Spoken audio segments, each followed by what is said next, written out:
Much more coming up, but right now, for another exclusive here on YouTube Live at E3, joining us with the world premiere live demo of Below is another Canadian. We've got lots of Canadians here. We've got Dan, and now we've got Nathan from Cappy. Nathan, good to see you. My fellow Torontonian. I grew up in Toronto, if people don't know that. Born and raised, man. I know, lots of good stuff. So Below. Yep. We heard about this 2 years ago, I think, at the Xbox E3 briefing with Phil Spencer wearing his Below shirt, I think. Cappy shirt. Cappy shirt, Yeah, that's right. I think he's actually going to be wearing a Below shirt on stage when he comes to do your show. Right, Phil? Yeah. Oh, it's Phil? Yeah, Phil's coming in? No. He's shaking his head. See. Oh, there's Phil Spencer right there. He doesn't have the Below shirt on. All right. I'm just nice try. I know. He probably has a whole drawer of them. All right, so Nathan, Below, I'm excited about this because we haven't seen it in a little while. Yeah, and you wanted to come by and show something new. We kind of went dark for a little bit when we realized, like, okay, we need to get down to the guts of the game, figure out really what we're trying to do with it. And that was kind of the last year. I think we showed it at PAX the last time. Yeah. And now we're going to show a whole bunch of new stuff at E3 2015. And no one's actually seen it except for a couple of fans who got to sneak into the Microsoft Fan Showcase. So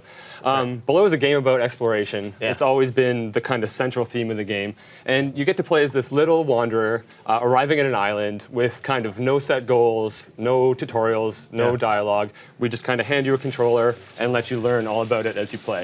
The game's very dark, and your lantern is a very important piece of it. Yeah. And also finding fire is extremely important as well. Not only because fire provides light, and that's super important, but also because you can actually go in and craft soups in the game. And soups are kind of our potions. They let you stave off hunger, they let you deal with thirst, they let you deal with health.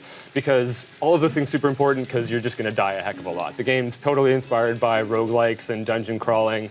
So the way that you play the game is you hop in, sword and shield combat, probably going to die, learn a bit about it, come back in. And because the game is so exploration focused, we're actually letting the players kind of define their own story. There is a story to the game. We've written it all out, but we're not telling any of it through text or dialogue. It's all there in the world for players to find.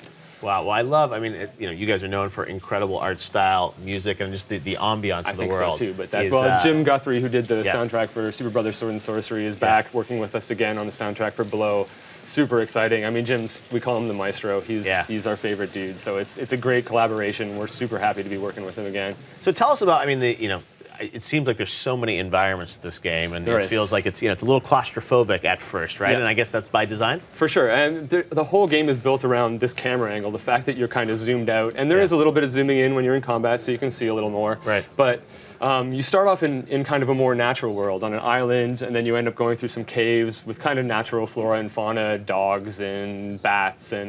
And then as you explore, you end up climbing down huge cliffs into new areas, like the catacombs that we're showing here. This is a new area that we've never shown before. Yeah. And you're actually fighting against weird humanoid creatures that they're actually part of a cult. It's just so cute. It's so twisted but cute because it's just the fidelity of the animation is incredible when you're in these big combat zones. So tell me, the character, obviously, as you go through the game, you're going to continue to progress and upgrade.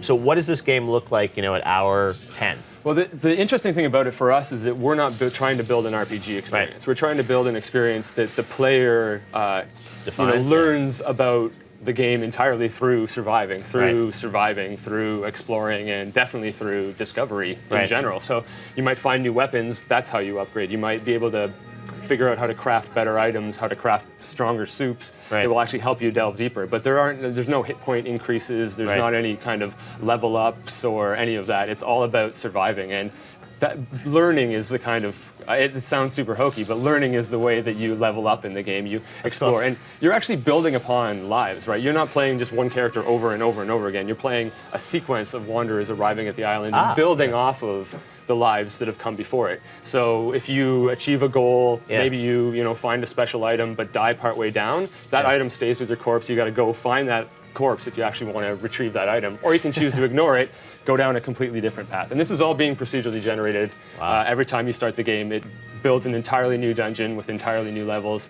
We're super stoked. We're really happy to be at E3 showing it at the Microsoft booth. They've been huge supporters of this game since the very beginning. Phil Spencer's standing right beside you. Right? I would have said that if he wasn't here, but it does help that he's here because he gets to see it and hear it also. Big fan. Exactly. He's watching live demo. Well, the game looks incredible. I know you guys have been working on it for a long time. This year, next year, when do we think? We're really pushing for this year. Okay. If it slips, it'll be very early 2016. You're too busy working on that Shu Yoshida.